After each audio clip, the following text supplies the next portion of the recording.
Welcome back. This is the next episode in the Askari mini-series.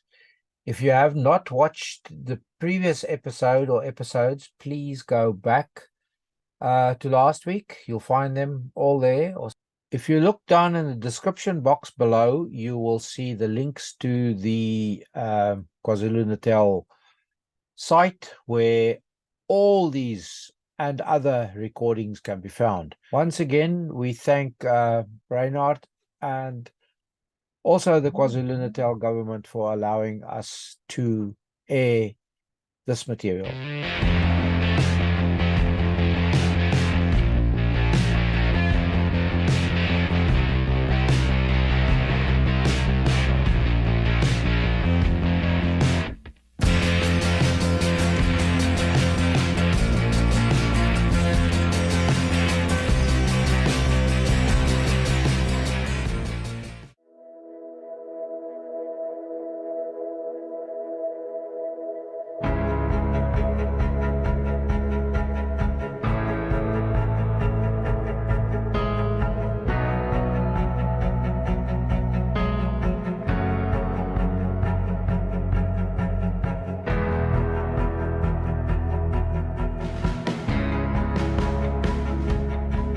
Good afternoon, my name is Peter Williams. Welcome back to the briefing about Askari. It's the 27th of March 2023 and we're an orange tree farm in the Kalahari.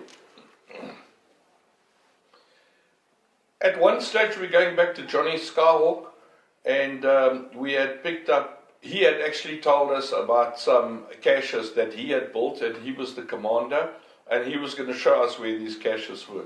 We got into the area. And I know that Delta Company was with us because Frans van Staden was quite close by. And the Recce group had formed a small little temporary base within a much bigger company base area. We approached this cache and it was very, very well hidden. And it had grass all over it. And you could only see where the depression was where you actually walked in. It was quite a big cache, I imagine as big as this room, which is about 5 meters by 5 meters. And we told Johnny he must go in there, and he didn't want to go in because he said he was actually the commander, and the commander, he basically sat under the big tree that we were with at that time, and he said he just told other people to dig, and they spent days there digging the hole and bringing the equipment in and placing it in, and towards the end they obviously got some of the engineers to booby trap it, so he knew that it was booby trapped.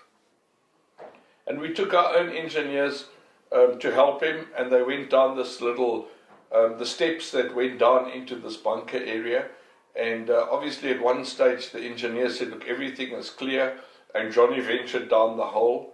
I remember they had torches as well as they went down because it was getting dark, and then there was a relatively big explosion that took place, but it was more whoop than an explosion, and Johnny had actually detonated the booster of an RPG-7, and it's got a lot of propellant in it, so it was more flame than an explosion. But Johnny obviously came running out and he ended up at our feet. And he just said no more, he's not going back. And he'd lost his small little moustache that he had, his eyelashes, his eyebrows, and all the hair on the front of his head was totally scorched. And he actually didn't smell too good at that stage because you could smell the burnt flesh. And we obviously calmed him down and gave him some water and explained to him that we weren't going to go in the hole. And Johnny just said to us straight that we must shoot him now by the tree. That's fine, but he's never going back in the hole. I remember Frans van Staden came over and he was worried because this guy was almost suicidal. And we said it's not a problem, that we'd handle it. And with a little bit of gentle persuasion, we managed to get Johnny to go back into the hole with a stick that he was prodding along to have a look. He got a little further and he found something else, and the engineers came in and they had a look, and it was, if I remember correctly, it was almost blue in color. It had a dome on and it had these little stick things sticking out of it, and it was known as a jumping jack. And they managed to disarm the jumping jack, and then we actually got into the bunker itself. I don't remember exactly how much equipment was in there, but if I could guesstimate it was probably a SAML 50 full of equipment, and lots of RPG-7s and anti-tank mines and all sorts of ordnance. After that, we continued on our journey, and we're going to tell you about the attack on the Soviet or the Moscow base itself. So I'm going to call on Henk to tell us how the march into that camp took place. We was linking up with the companies, and we walked at night now with two single files, and on the left hand side, one of the troops accidentally fired RPG-7, but we're all now tense. We're on our way to this base, so we try all to have very silent and everything must be quiet. And as we walk into this base, and the RPG was fired with one big noise, then the whole thing was blown, our whole cover was blown. But in this whole thing that happens, as we walk, everybody is now more tense with this accident that have happened. Our cover was blown. And as we keep walking, one of the troops... Henk. I just want to explain something to you that Henk is negating to tell you, and that is the RPG-7s we used in those days were proper Russian RPG-7s. And for that RPG-7 to go off, the RPG-7 would have been on fire. It's got a very strong spring on a hammer at the back, and obviously it caught on a bush or something, pulled the hammer back, and then it ignited the booster charge. From the booster, it will ignite the booster charge at the back. All the propellant will go into the RPG-7 rocket, and then the rocket will be forced outside of the launcher itself. The fins will come out, and then the rocket travels very fast, and at 920 meters it will self-destruct.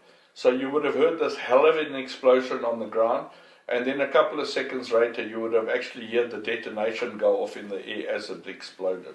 So it's not a small explosion or anything, and anyone with any military knowledge will know that it's an RPG-7, and I assume that then this the swapper in the base would have been on high alert.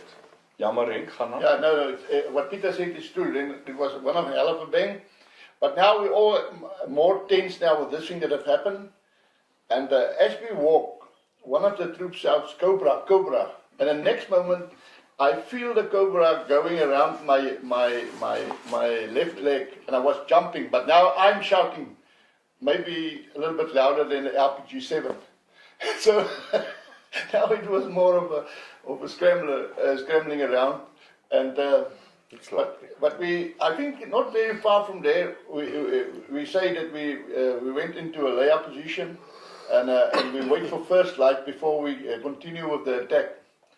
And then as we walk in an extended line, the companies, one of the companies in front, we were quite in the middle of the thing. They walk into a recce group of Swapo, and then a little skirmish broke out. Not long, about maybe 30 seconds or so. And one of the troops that walked in front of me, I think it was one of our recce group, the round went straight through his backpack just in front of me. So they was firing from the left side, and they was firing through the lines. And then basically we continue in the direction, but now all cover was blown. And we're on the way to attack this Swapo base. And maybe Koos can explain where the stopper group in the north was with the vehicles and what happened there. What happened is Willem Ratte said, okay, because part of the recce group was with companies for the main attack, and we are supposed to head north on the road to lay another ambush for the stopper group. What happened? Two Alouette attack aircraft, the gunships came in. They fly over the base, also about 17 kilometers north of the real area where the attack was supposed to be, and then we went to help them because the fight broke out. Obviously, with the distance and the miscalculation, the gunships run out of ammunition. We only had two buffels with us, and me, Varkies Venter and Kahila were on the ground, while Willem and Fik and Fernando Gordino was on top of the buffels. Well, you know, and we walked into this camp where there was about 240 plus people, because the papers that we did and the caches showed that was a lot of people. There was also vehicles there, but we couldn't take them out, we bring them back. So, yeah, you know, on the one hand, Varkie shouts, vandag is ons dood, and on the other side, old Kahila is mama where, and in the meantime, some of them shoot the light out of us. But in the meantime, it really went well. We didn't have any casualties or any problems there.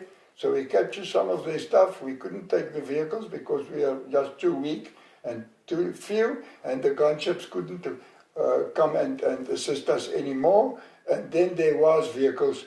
It was picked up on the radio system that there is vehicles coming from the north to come and help the enemy vehicles. That's all that I can say about that attack there. All I can say from that is that I will say Koos here, because at that stage he was very young and we was much younger than him. But let me tell you, then Koos said, but he was never, so he said he's not a scared person. He's not that type of person. But then he said today, for the first time, he got very scared because Willem Rutter decided, Captain Willem Rutter decided he is going to go north. I remember the gunship said there's some vehicles escaped to the north, and they decided to follow those vehicles, only with the two buffels like Koos explained here. And as they drive north, they came to this big Swapo base. And he said it was the first time in his life that he was scared, because somebody went a little bit mad and he followed him. So we had our few jokes there. And Peter, maybe you must explain what happened at the attack itself.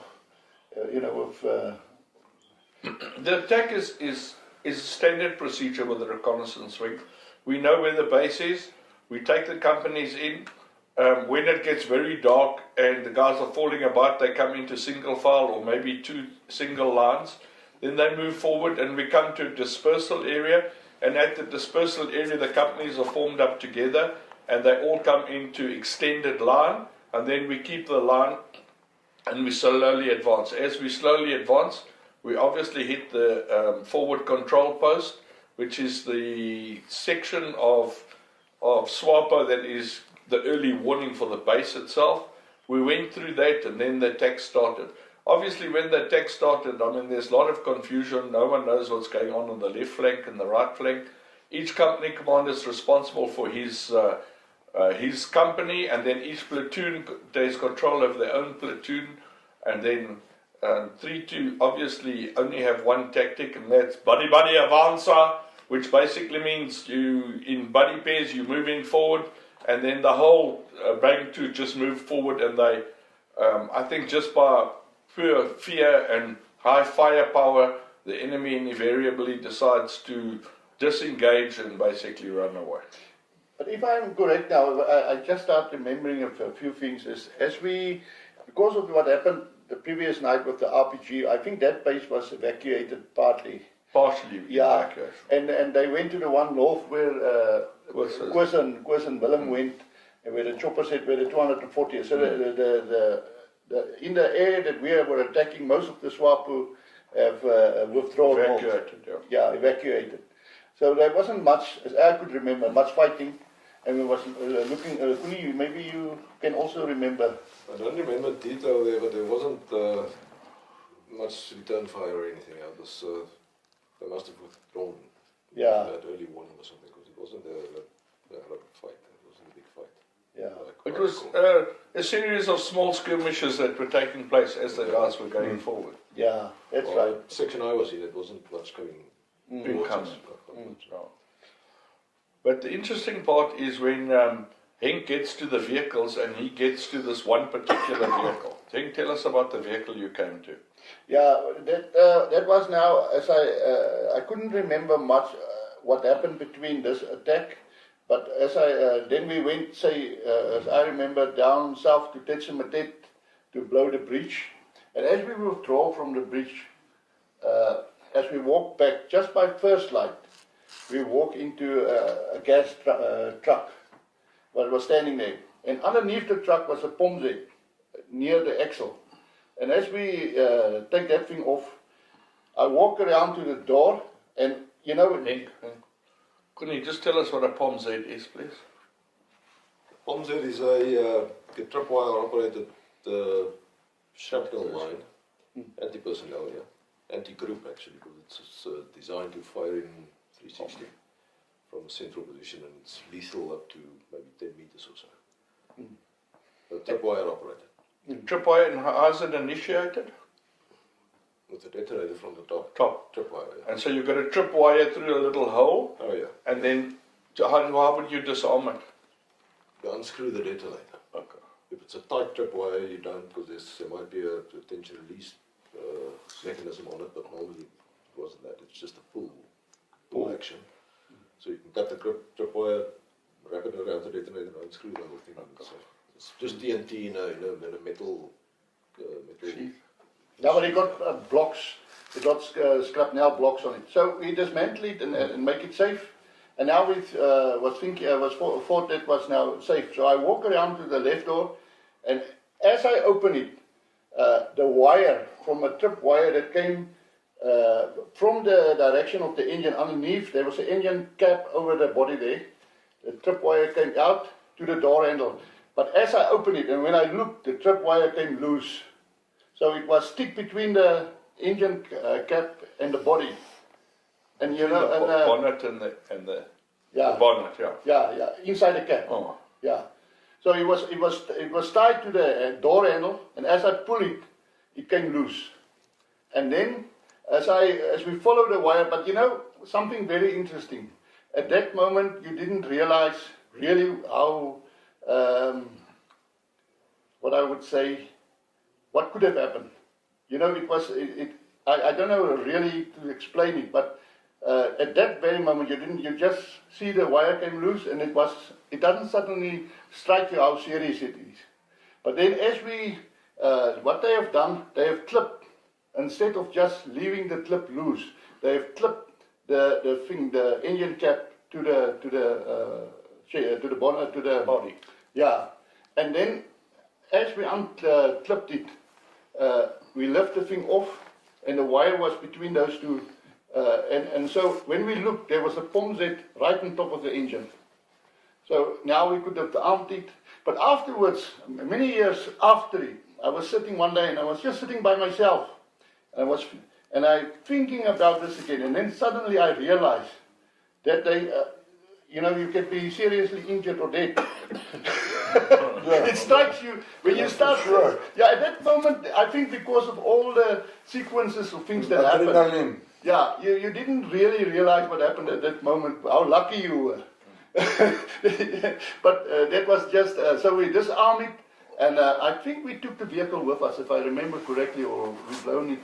I couldn't remember what happened to the vehicle. But then that was now after we have blown the bridge and is going back to the vehicles, our vehicles. We're going to go over to Koos Crocodile that was sitting happily in the mine area in the mountain itself with Colonel Eddie Viljoen, and they had an incident there with two lieutenants. So let's hand over to Koos. What happened is the troops that do the all-round observation around Tech said that they hear people coming from the south, and that people is talking Portuguese, and that they are complaining that the South Africans is coming with a big force from the south, and that they on their way, and that a company of them had the previous night came forward with a tank to, okay, they didn't say it at that stage. Then the colonel, Eddie Viljoen, Victor asked him, okay, but talk to them Portuguese. We are all dressed in camouflage clothes, so let them come in. And then they say, but must we disarm? Say, no, don't spook them. Let them come in. So the two lieutenants came in, or the two personnel that was talking on the road came in. Some people believe they sergeant, but it was two lieutenants. They came up, and then they handed them over to me, so I took them to Echo Victor, and then start talking and asking them questions, and okay, but what happened? Then they explained to me, listen, a company last night was coming in with a tank. The tank was taking White Russians out of the fight, so that if anything in the south happened and they lose the fight there, that nobody will pick up that there's Russians in Angola. Okay, obviously everybody knows that there's Russians and Cubans, and they know we are also there, but they didn't know where exactly, because they expected we are part of the people from the south. So they still thought that the base at Summertet belonged to their FAPLA command. They still believe it's their base and the people are there. Then Ekovika asked me, okay, ask them, who do they think we are? Then they said, because we are white and we are not, black is beautiful. I had a long beard because already 7 months in the bush, so we look like anybody else. And then what happened is they said, but you're Cubans. And then Echo Victor shaked his head and say, no. And then I said to them, no, we are not Cubans. Then they say, you are Russians. They say, no, we are not Russians either. Then a light starts shining and they say, okay, you definitely East Germans, because the DDR was also part of the German contingency, because some of them get training in Eastern Germany at that time and everything. And then we said, no, we are also South Africans. Now the one really looked at his friend and he says, I told you, I think something is wrong. And then, okay, I said to them, okay, take off your weapons, they were so loaded with grenades, all their magazines, their AKs, everything. We just took it off. I took them down to our place where we locked them up, kept them there, and then afterwards, after about 2 or 3 weeks, Sector 10 Brigadier Joubert said, I must not send him any more captures because there's no space in all the... Yeah, what is the POW camp. All that, pardon? POW camp. Yeah, the POW camp. So he said, if I send him one more, I must go and look after him. So, okay, we kept him there in any case. And then after 2 weeks, we just let them off with the other troops, It's Koos, can I just ask you, how do you actually let the guy go? Does he walk away, or what's No, the we obviously it's irritating because now they start eating our rest that we took from them, which is always much nicer than the ones that sometimes we had, because they had rice, they had fish, they had chorizo, they had sausages from Portugal, they had condensed milk from France, the nicest biscuits you can dream of from Netherlands. So they have all sorts of very nice food, and now we have to share it back with them because we don't want to show them that we have red packs and we are South Africans. But in any case, we locked them up. Down there was already more. It's not only that 2 lieutenants that was there was more people there. Then when Echo Vicker said to me, okay, the fight is over, let them go. Then I just walked down, opened, me and 2 soldiers walked down. They didn't believe me at all. They walked reverse. I said, listen, you can go. Listen, it's fine. The fight is over. There's no more war. But they still don't believe it because they thought we're going to shoot them. Because I had the 2 soldiers with me, and yeah. And then they walked back, and at 400 meters they just stopped and thanked me like hell, and then they turn around and they disappeared like lightning. They run like hell, all of them. But well, they're gone. I don't know what stories they have to tell their families today. But yeah, that was the end of the battle in Jamutet. In the same time, while about a day after this two people was captured, we had at night time we had a truck down in the town, just west of the hospital. Says, okay, it's not one of our vehicles because we know where our vehicles are. It's not the ones that we captured already previously. So we decided, okay, investigation, sent a reconnaissance team out. Also, the nice thing about it, you know, our troops could speak Chokwe, Mbunde, all of that language. There was always one of them that could speak to them in their native language as well as in Portuguese. So ask them, what are you doing here? They say, no, we just come to collect some rations and some stuff from our cash. I said, hey, but this doesn't belong to you anymore, my friends. Now it's ours. And obviously they were also very surprised. So yeah, we took the truck, and we took them, and it was a big disappointment for whoever they were supposed to take the rations and the clothes and the stick and the toes and the things back to. But in any case, yeah. Then the war in the south escalated. A lot of them ran away, and from that day onwards, there was just stacks of civilians walking north and trying to get out of the war zone. Thank you very much, Koos. I just want to go back to Kuni now, because a very important incident occurred while Kuni was doing an ambush or lying up position next to the road, and he got involved with the capture of one of these FAPLA members that were trying to escape and evade from Kuwalai North. Kuni? Ja, ek kan nie onthou presies wanneer die proses hierdie gebeur het nie. Ons was op die pad nie in 'n ambushposisie of enigiets nie. Ons het op die pad gestaan oop en bloot. Want al die mense wat uit die suide uit gekom het was siviele ou vrouens en kinders meestal en Dit was net nadat ons daai FAPLA basis. Ja, daai flapjack dit was geplaas die het. volgende dag gewees na die myn is afgesluit. Nadat ons die voertuig geskuif het. Ja. Nie? Nadat ons alles daar waar hulle groensgedeelte gehad het, het die ouens opgestap. Ja. En dan kan jy nie vertel wat daar gebeur het. Dit moes toe gewees het, maar ons was nog nie op die, ek was nog nie op die berg, ons was nog onder op die pad. En hierdie klomp mense het van voor af verbygekom en ons maar kyk na hulle obviously. En so ek sê, daar was net 'n paar ou mans tussenin en vrouens en kinders, maar nie jong mans dat hulle moet 'n militêre persoon van wees nie.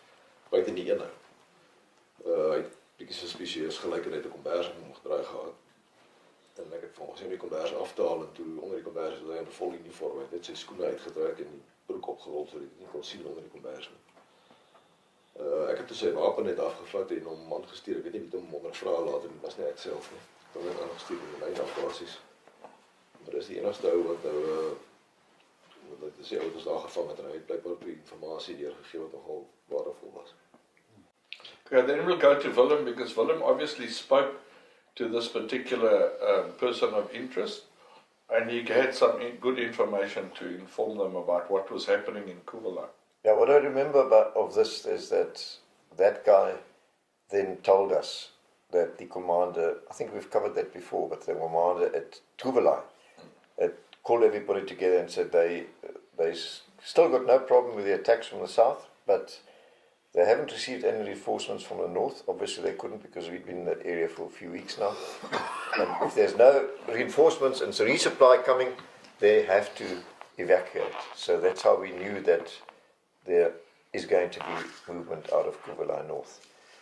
And that was basically part of the whole, let's call it the conquest of Tetsmatet. And then can I just tell something interesting? When the tank drove off the road that night, when the 23s was firing and the mortars was firing, and what was interesting, the next morning we went there, and as Willem explained earlier, there was a little drizzle. So everything was wet, the soil was wet. And what was very interesting for me, One of our buffalo vehicles, troop carriers, got stuck. I saw him. He was driving on the out of the road, just on the turf, and as he drove, he just sank away into the mud. It was so soft that it just sank away. And then what was interesting, there was a Urul. Urul was the one with the double X. Yes, Yeah. yes. Yeah, they hooked a Russian Urul truck in front of him, and with rope, and we tow him. And the Urul just tow him out easily. It was just so easy for the Urul just to. The Urul didn't get stuck. He didn't sink into the mud. There was a six-wheel drive vehicle, Yeah. and obviously where the Ural stood, because I did it, I pulled the buffalo out, Yeah. because there's not a lot of people who can drive a Ural. So what happened is then obviously you know that pitch is very wet, so please don't go after him as well. Stick more to the roadside where it's less wet. Yeah. But Ural is a very strong vehicle, and it was also very interesting that was the first, or some of that Urals were the first Urals that was diesel and not petrol. Yeah. Because most Urals is petrol engines, but all the pipes and the things, all the wiring is covered in pipes, and to a leak, to a Unknowledgeable person. to a stupid person, it would look like that the vehicle is a diesel. But in the meantime, it's a petrol vehicle because it's got plugs and everything. But yeah, there was the first that I also see diesel oil. Yeah. Can Koos maybe tell us how you got the tank out? Yeah. Okay, the tank ran out of fuel. That specific night, that's why we heard it wah, and then stopped again, and wah, and stopped again. Every time when it wah, we shoot at it. What happened is that it ran out of fuel. Then me and Papa Whiskey Peter Williams went to try to get it out. Obviously we didn't know it's without fuel, so we tried to start it, and okay, obviously with Peter and his lot of fingers, he pulled the wrong switch and we get locked into the vehicle for some time, and then after about make it half an hour, it's quite scary to, in a war situation, being locked up in a tank, especially if it's an enemy tank. But in any case, it's embarrassing. It's very embarrassing. But in any case, after some time, it released itself. It opens itself, and we get out. And then the main force from the south came in, and they pulled the tank out with recovery trucks. I see. Okay. We couldn't move it because it ran out of fuel, and we didn't have, with the little bit of vehicles we had, enough fuel to supply the tank. But because the Rattles and the people, they come with bunkers, so they had enough fuel, they just filled it, and then they gave it all to UNITA. All that vehicles, even my nice little GP. I'm still pissed off. Tell us about that GP a bit. It was a unique vehicle, wasn't it? It was a command before vehicle. you go on with the Jeep, can I just ask you, was that the first T-54 caught then in Southern That's Africa? the first T-54, 55, because to be honest, I'm sure the armor will be able to tell you exactly the difference between a 54 or a 55. But that's the very, very first T-54, 55 that was captured in Angola. The very first.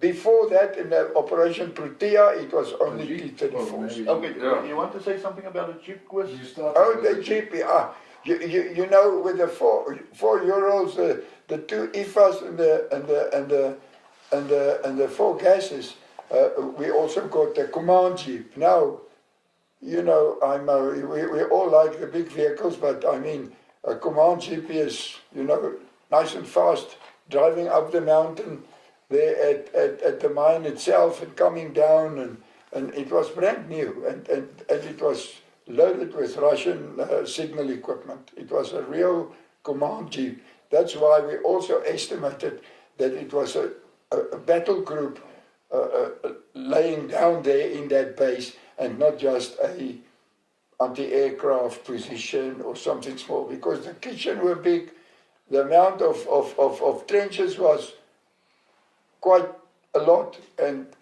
you know the tracks and the spoor and everything that you find there.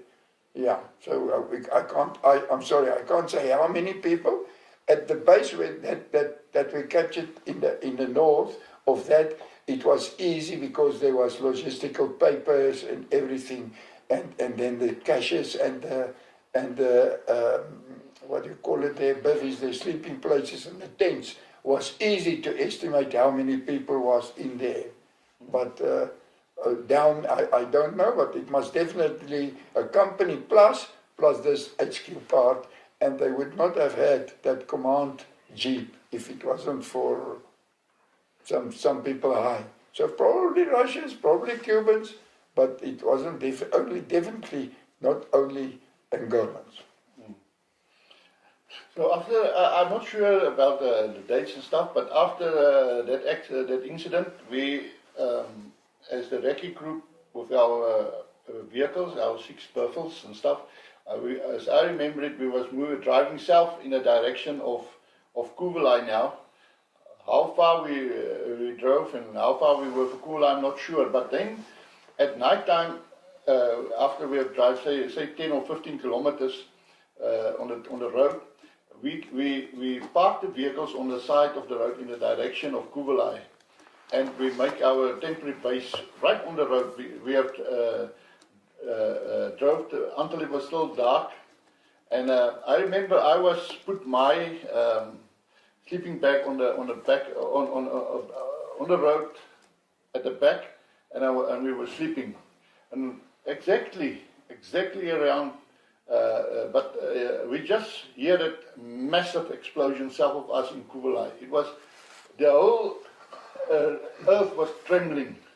It was like I wouldn't say like an earthquake, but everything was trembling, and there was a massive explosion. And it was exactly 12 o'clock. So it was, for us, it was quite significant, and I remember we went back to sleep, and early the next morning at first light, or just a little bit after first light, maybe you must just come in and tell what you experienced from there. Ja, ons het nou opgestaan en ons besig om op te staan. Son het net opgekom. En die volgende oomblik toe is daar mense nog verder suidoos van ons, so kompanies. Ja. En ek dink hulle was 2 kompanies by mekaar. En die Swapo het tussen hulle ingestap en hulle TV's ingestap. En toe skiet die manne op mekaar en Willem sê toe, maar kom laat ons gaan. Ons spring op die voertuig en ons jaag daar aan die pad af. En die volgende oomblik is ons tussen die Swapos. Ek was so derde, dink ek. En Willem stop dood.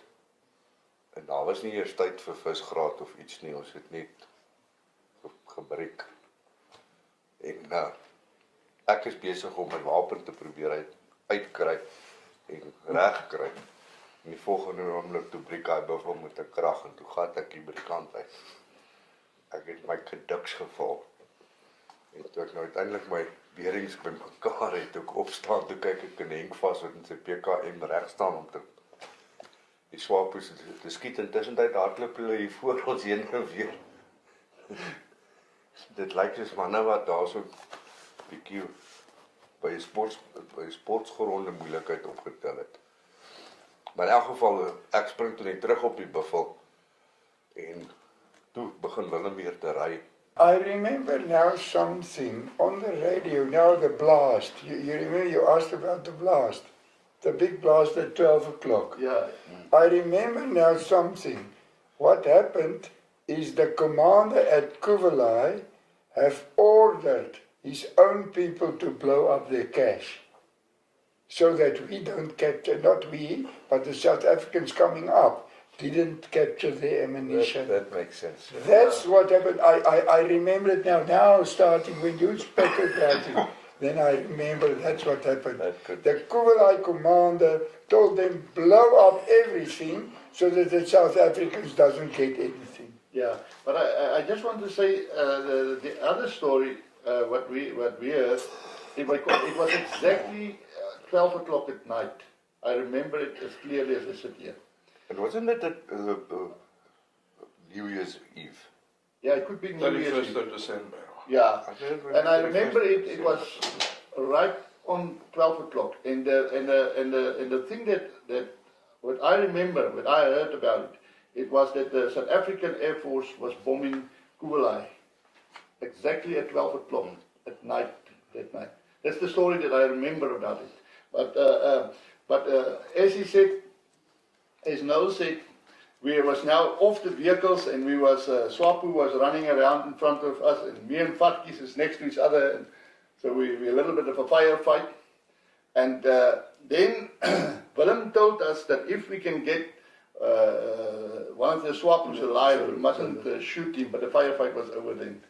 Tell me, sorry, before we move on, you mentioned something about not being or had time going into Visgraad or something. Yeah. Visgraad is a drill that we used to do if we stop and in a emergency situation or contact situation. All the vehicles mustn't stand So, in the line. The first You vehicle go like this so goes that left. everybody have a arc of fire, and obviously you're not all a target for one bomb or whatever. Noel, explain it to us, please. What the Visgraad? Yeah, This is Koos just said. the first vehicle. The principle is that you disperse.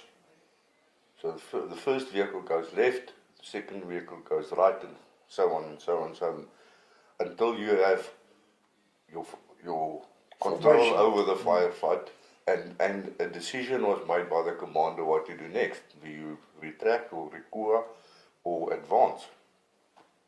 On that day, with the amount of swapper running around, they actually thought, we found out afterwards that we were their people.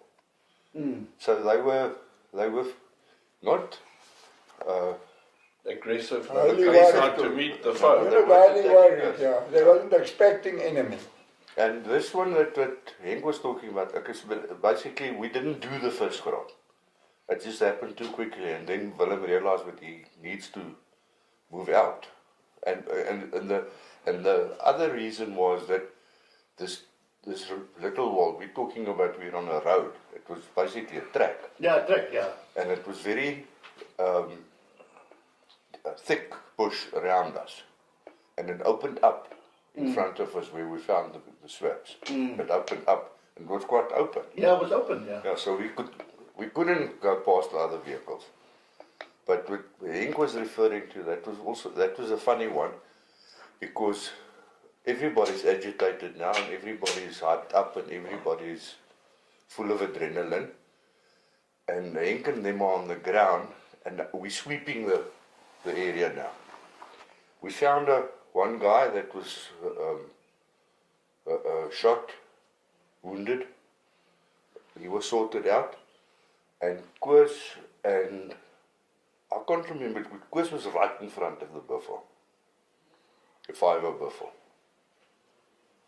And all of a sudden, we saw this bush moving.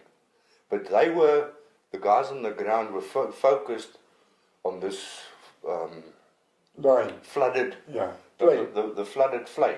Ja, the play, Spruitjie. ja, ja. En want daai spruitjie was in vloed, en die ou sê, wat fok, hoe gaan ons nou hier deurkom? En die volgende oomblik begin daai bos te beweeg. En ek skree vir Fikkie, kyk daar, en hy sien dit nie, en ek vat die AK, en ek skree, volg my truiser, en ek skiet in die bos en daar. Trek Fikkie los, jefes. En hierdie manne op die grond draai om, en wat gaan aan? So those guys they were shooting at, were their own forces? Nou, No, they no, were no, swamping. Or No. they were enemy forces? It was Swapo, but Swapo didn't know it was enemy Enemy shooting force. They at thought it was them. friendly They force. thought it was MPLA, to be honest. Yeah, there was, as I understand it, as we drove, then, I mean, we didn't see them first, but when then suddenly, as we drove, they came running up. Is that right? Ja, ja. Yeah, and then and then everybody say swap, we're just jumping off. And I didn't remember that I was nearly killing him. But one day on one of the media platforms, I read about it. He wrote, he said, "Henk, you nearly killed me." But I couldn't remember such an incident. But now that you talk about it, when in such a situation, you just focus on what's happening in front of you, because you just have to do the job. The main thing is Teachamatet was taken so fast that none of their own forces known that Chamatet has already fallen. That's the main thing. Yeah. That's why Swapi didn't know that it was the South African forces coming from the north. That is the problem. They only heard from South African forces coming from the south. So it was a process of elimination. You aren't Cubans, you aren't Russians, you aren't Germans, obviously. Nothing made sense, and then they didn't really know what we are. We had to tell them we are South Africans.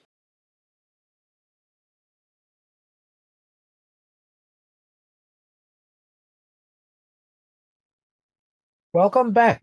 This is the next episode in the Askari mini-series. If you have not watched the previous episode or episodes, please go back to last week. You'll find them all there. If you look down in the description box below, you will see the links to the KwaZulu-Natal site where all these and other recordings can be found. Once again, we thank Reinhard and also the KwaZulu-Natal government for allowing us to air this material.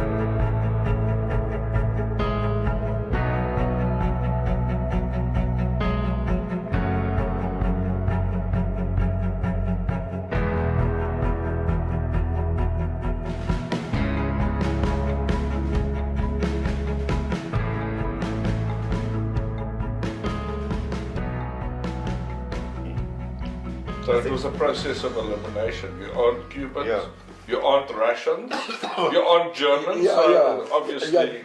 Nothing made sense, and then they didn't really know what we are. We had to tell them we are South Africans. Okay, well, Okay, that was now Tech and Kuvelai, which evacuated, basically fell apart, and from the south they then eventually entered Kuvelai, and in the north in Techimatet we were basically in charge. But from the north we got intercepts that there's a big force coming down the road from the north. Correct. Now, because we'd already moved fairly far north on that other op that was mentioned before, when we ended up in that camp, we knew the road, and we knew there was one specific bridge north of Kasinga. Otherwise there was no, to stop something coming from the north, or to delay it, to try and delay it actually. There was only one place we could delay it, and that was a rickety makeshift bridge that Fapla had built across a little streamlet. And we decided to blow that, just to delay them. If there were force coming down, we can delay it. Now that was done, and I think, Peter, you played a big role in placing the charges and blowing that bridge. Maybe you can just talk about that. At some stage we blew that to try and delay any reinforcements coming from the north. yeah, I had relinquished my 5.0 Browning vehicle to Noel, so he had come in, he was in there. But there's a very nice picture of us from above on the bridge. You could actually see the 5.0 vehicle below you. And with the help of the engineers, which was Leon Margberg and so on, we had some anti-tank mounts that we placed there, but we had a lot of PE4 in boxes that we moved on. and a ring main was made. And I think that we overestimated the amount of explosives we needed, and we obviously blew the bridge to Kingdom Come. We withdrew about 400-500 meters back. But it wasn't enough. And yeah, the next thing when the shot went Parts off, of the bridge the piles are debris All the around debris us. and everything was coming down between us, and everyone was scurrying for cover. Yeah, we were lucky about And that's why I said that, we'd used too much explosives. Can I just go back to one thing, Noel? Can you just clarify, you said you got a wounded soldier on the way in, and then you sorted him out. Now, what did you mean by sort him out? He was taken no, he away. He was He evacuated. was medically attended to. Okay, I just want to make sure He was that we know medically what we're attended talking to about. and Evacuated. given the full treatment a la UN regulations and park klapper and Okay, I just want to come on to another maybe controversial subject now. But the story that I heard later, first of all, I spoke to Farkis after this incident, and he said he was only aggressive because a couple of days before that Swapper guy had shot his weapon and burnt his face and everything, so he was just getting his revenge. But I subsequent to that heard another story, where Farkis during the Turkish shoot got hold of two guys. And the one guy was the commander and he had the Mac case, and the other guy had a pistol on him. And Willem was on the radio and he said, I've captured a commander or some important people. And Willem said, sort it out and get us the capture. And then Farkis took the one guy at the back. Now what was common then was you take one guy at the back, pretend to shoot him but not shoot him, and tell the other guy that your mate has now just been shot. You better tell us. And Farkis shot the wrong guy there. He shot the commander by mistake and not the guy carrying the map case. But I don't know how true that is, and I don't know if you people can enlighten on that. No, what I remember is, I hear clearly Willem said, if we find somebody alive, we must capture him. And I remember this guy, me, Farkis was on my right hand side, and we was now moving forward in the contact. And this guy was lying in front of us. Me and Farkis linked up to him. And then Farkis give him some attention, and we keep going. Instead of capturing him, yeah, gave him some attention. and then Willem was angry with Farkis about it. Willem was angry with everybody. Yeah, No, it was not. It was just. it's about information. The reason. The If you reason can was. capture anybody alive, you can get such a Yeah, amount it of was information out of him. That's So right. yeah, obviously you're disappointed if your target is not Yeah. available for questioning anymore. Because with that incident with the guy in the bush, after we sorted that out, the gunships were in the air. Yeah. And Willem was asking me, did you catch him? Did you capture him? And I said, no. And then I couldn't hear Willem anymore. And that's when I clapped Fikkie. And he was demurring with me because I clapped Fikkie. Yeah, but you mustn't say club Fikkie because that sounds like you shooting. You must say, I really hit him. I physically hit him. So after these skirmishes that have taken place, a new plan comes to the fore, and we're going to ask Willem to explain to us about the left hook movement. Now, as said before, after Kublai basically had fallen, Techamatet, we were in charge of Techamatet, the threat that remained was from the north, and we knew that there were reinforcements on the way. And we'd blown that makeshift bridge, as said before, but now some time had elapsed after that, and then, while I was still there, Echo Victor was in charge in Techamatet, we got notice from the brush guys, from intercepts, that the reinforcements have arrived at Kasinga. So they must have made a plan with that blown up bridge, because it wasn't much of a bridge anyway. And they crossed it, and they're now sitting, these reinforcements were now sitting at Kasinga. And we assumed that was a big force. Later, it turned out to be so. It was a big force that was sitting there. But we knew they were there at Kasinga. Then we decided to do a left hook, in other words, cross the Kalonga River at Techamatet, go up on the western side of the Kalonga up until we were opposite Kasinga, but with the river between us and the town and that force, enemy force there, and stonk them with 81 mortars at night and then withdraw. In other words, to put them off and to sort of try and hassle them, which we got permission to do, and we got given a company to carry our mortar bombs, and we struggled one whole night to cross the Kalonga, because the Kalonga is a river, a fairly fair-sized river, but it was now rainy season, it had been raining, and that river was flowing high, and it divided in different streams, so it was quite an obstacle to cross. And the problem we had with the companies, not so much in our reconnaissance group, but with the companies, was that most of the troops couldn't swim. And now we had to get them across, and there was no ways you could cross the Kalonga on foot anymore. You had to swim, not more than one place. You had to swim across.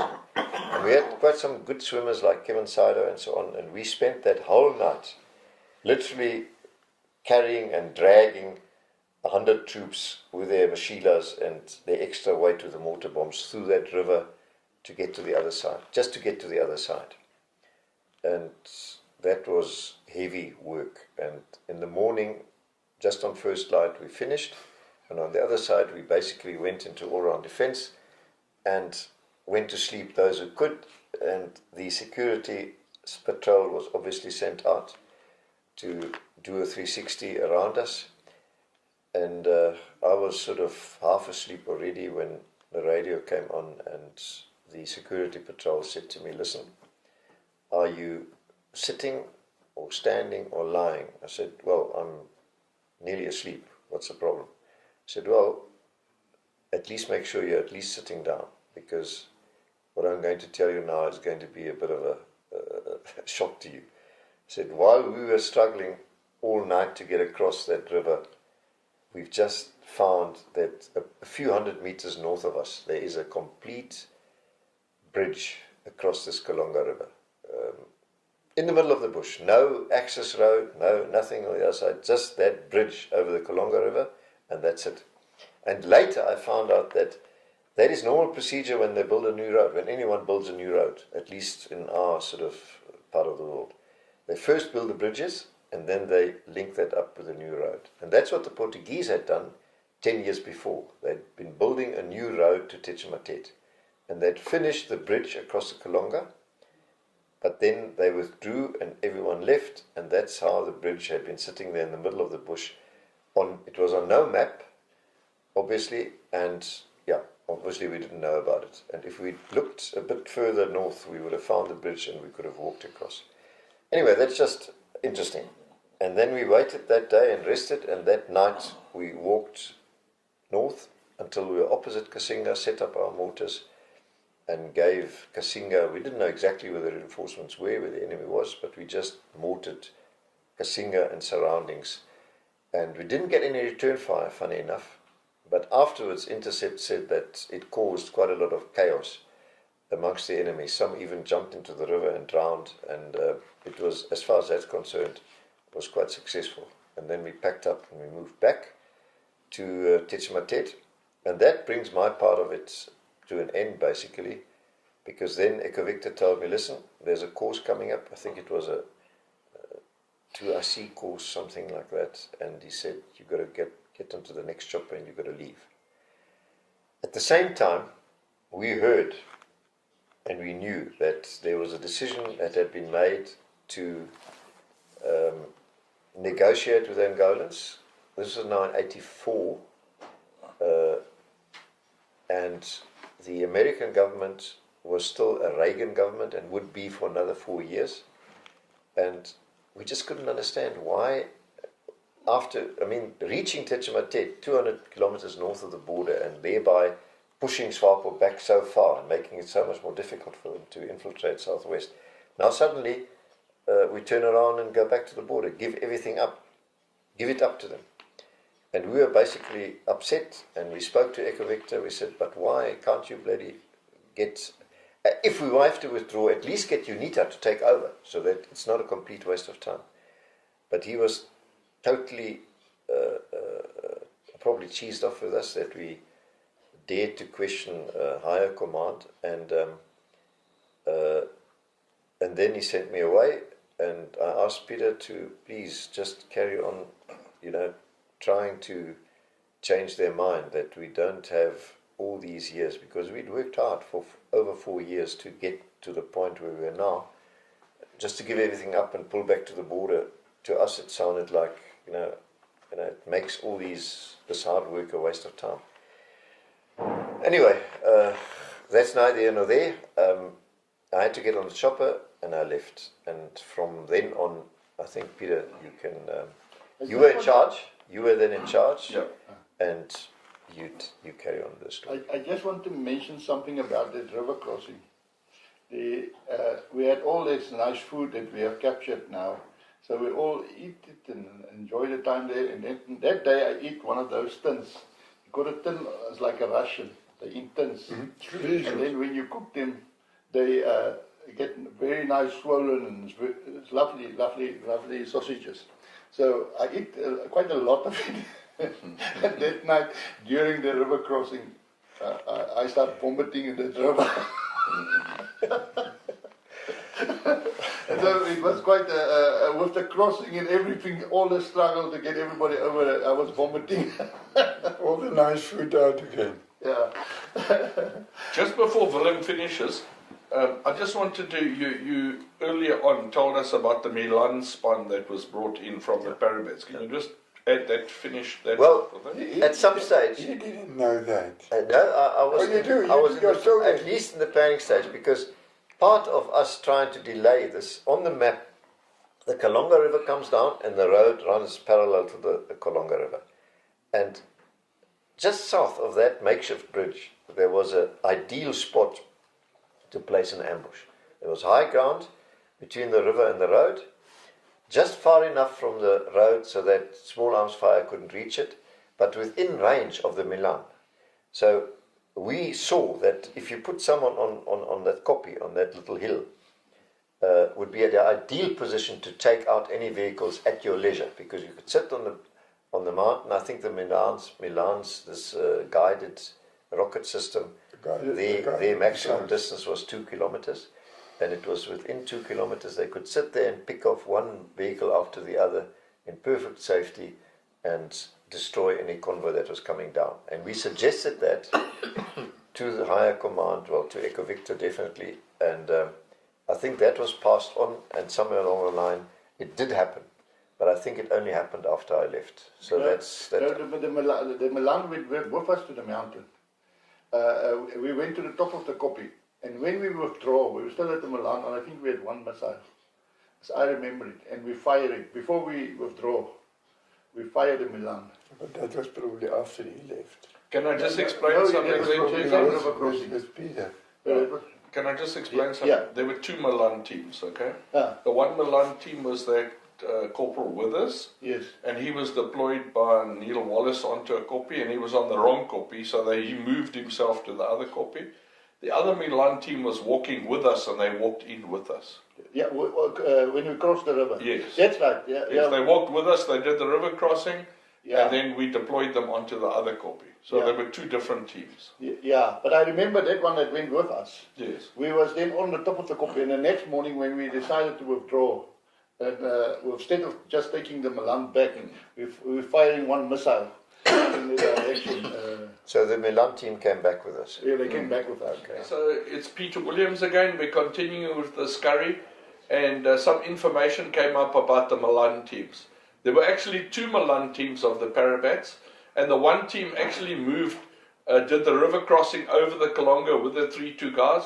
They then went forward and they lay up on the mountain, but no vehicles came, and before they withdrew, it was decided to shoot that one missile that they had up there.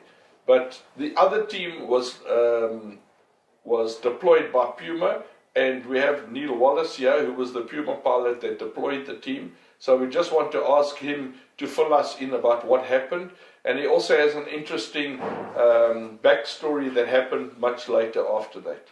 Over to you, Neil. Yeah, thanks, Pete. We were deployed at The Hague, and it must have been about 3 o'clock in the afternoon. They approached me to go and deploy a Milan team north of Kovalai, north of Techimatet, between Techimatet and Kasinga. There was a mountain, there were two little mountains, and I was told to deploy, I think it was 6-man team, a land team, to a specific latitude and longitude, and I plotted it on the map, and it was on a specific mountain, Gormal, a little rock outcrop. So we loaded the guys up, and I don't know why, but that particular day they only sent one puma, which was very unusual. So I set heading and landed on the top of this koppie and told the chaps they must get out of the aircraft as quickly as possible because it was hot area and I needed to go back to Ndangwa, which was hundreds of miles away. We screamed up the side of the mountain, went into the harbour, didn't even find a place to land. The guys jumped out with the Milan team and dropped off the side of the hill and flew back, refueled and went back to Ndangwa. Didn't hear anything of it again. And then in 2006, I moved my family to Port Elizabeth, and my daughter went to Woodridge High School. She was in grade 8, standard 6 at that time, and she arrived home after a week at school and said, "Dad, were you a helicopter pilot in the Air Force?" I said, "Yes, I was." She said, the next day she said, "Dad, my best friend at school now, Dad wants to talk to you." So I said, "Well, why don't we have him over for a braai?" So that Sunday they arrived at our house, and as Alan Withers, who I found out later was in the Milan team, climbed out the car and he said to me, "I need to talk to you." Used a couple of foul words, but then sat me down and said, "You dropped me on the wrong mountain." That particular day, it was the 6th of January 1984, Ops Askari. And he said they cursed me like you have no idea, and it took them 24 hours to walk down that mountain and up the other mountain. And as I said to him, the army brass gave me latitude and longitude, I plotted my map, and I took you to exactly where I was told to drop you. And you're still great friends now, even though you dropped him off on the wrong copy. Fantastic friends. Lovely stuff. Neil, thank you very, very much for your time and your input here today. And I must just say for the record that you're one of the best Puma pilots that we ever worked with. And you didn't moan too much about the smell that came from the back. Well, we moaned to each other. Yeah, well, thanks very much. You guys were great. If it wasn't for you, we wouldn't have had a job. Lovely. Thank you very much. Thank you. Thanks. You go well. Yeah.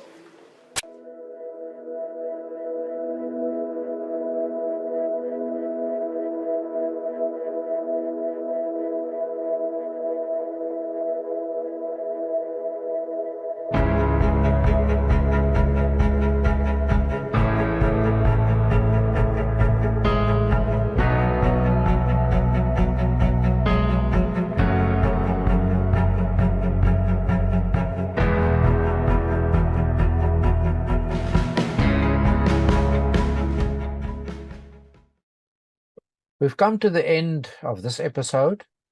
Thank you again. If you want to share your story with us, feel free to do so. The email address will scroll now. Thank you. And as we always say here at Legacy Conversations, until we meet again, God bless.